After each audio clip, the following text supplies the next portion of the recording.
normally you blast the first wave, you pull this hard camp, stack it, and then contest to like deny your second wave, and you pretty much win the lane at that point.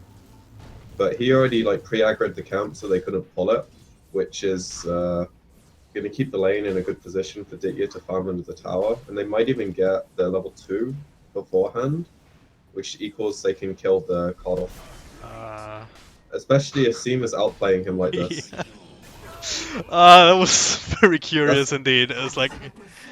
That's game-winning plays from this guy, honestly, like... Not land though. So the 3 still holds on to it.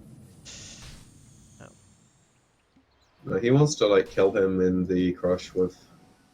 to stop the grave. Alright. So that's why he held it for so long. And they do get the kill in the end, and that's more how you'd expect this lane to go. Yep. Where these are the two putting the pressure. As much as that kill's nice, I still imagine Vega get the worst end of this lane. And then mid lane, I think it only gets worse for the Dragon Knight, but he's gotten off to like such a good start. Like, I might get his revenge now. Seema almost died to that hit, but he still gets a Shell Grave off, can still use the Shrine of course, but... Okay. Definitely keeping him busy and still has a DD rune, and he's faster than Sioma. Has to do some nice little smoke plays, and another heal. Last right click is enough, and yeah. Did that make up for it now? I suppose it did. But Venge is a lot better at coming out with nothing than Lifestealer is. Sioma might fall again here, Shadowgrave is out, but he's still far away from the tower, and they're gonna get the follow-up crush into the extra right click. So Neko already made rotation now, and he also catches Slaughter with a setup stun from Ditira. Yeah, that's worth. Yep. I think they could have... Would have been a nice little coup here, maybe?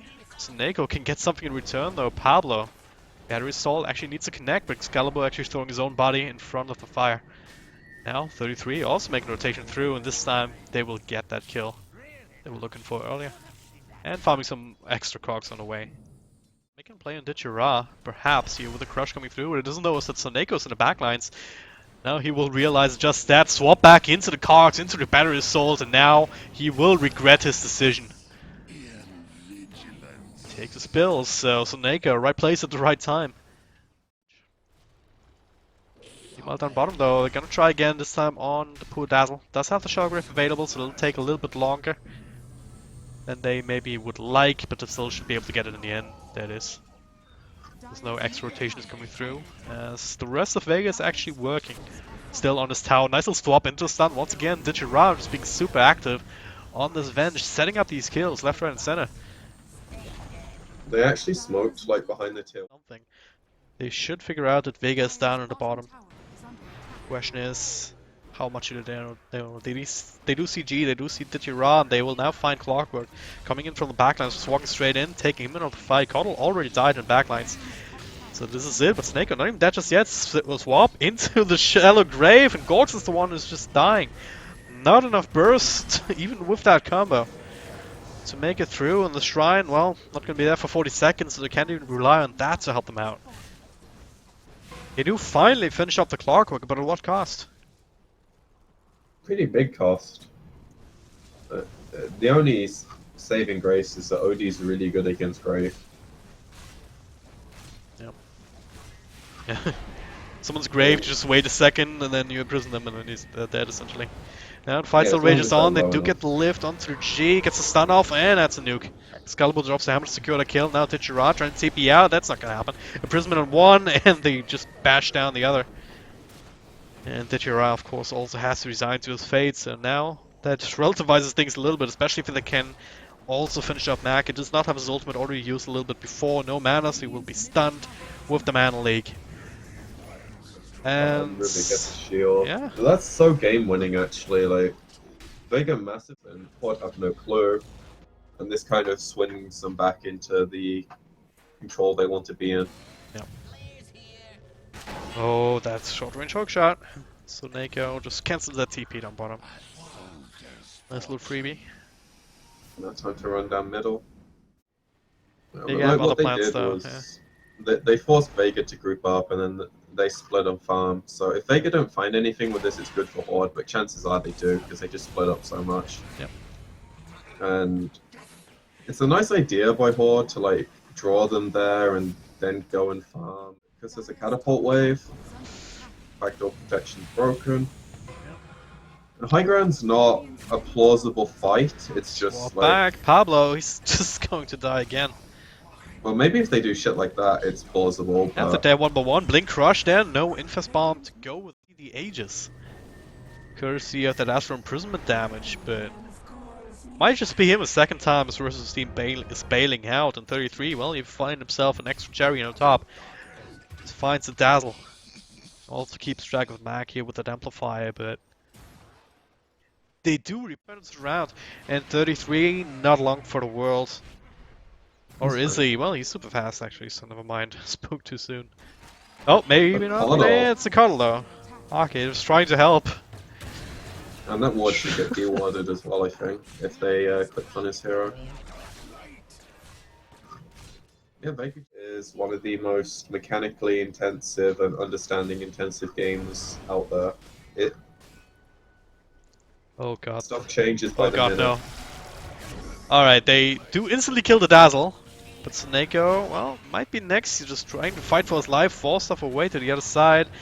And Gorg still being right-click away. Nice little hookshot stolen actually from Pablo, making the place. It's a 2-for-0 trade so far, and Gorg's, well, able to make his way out and on the target's way to victory.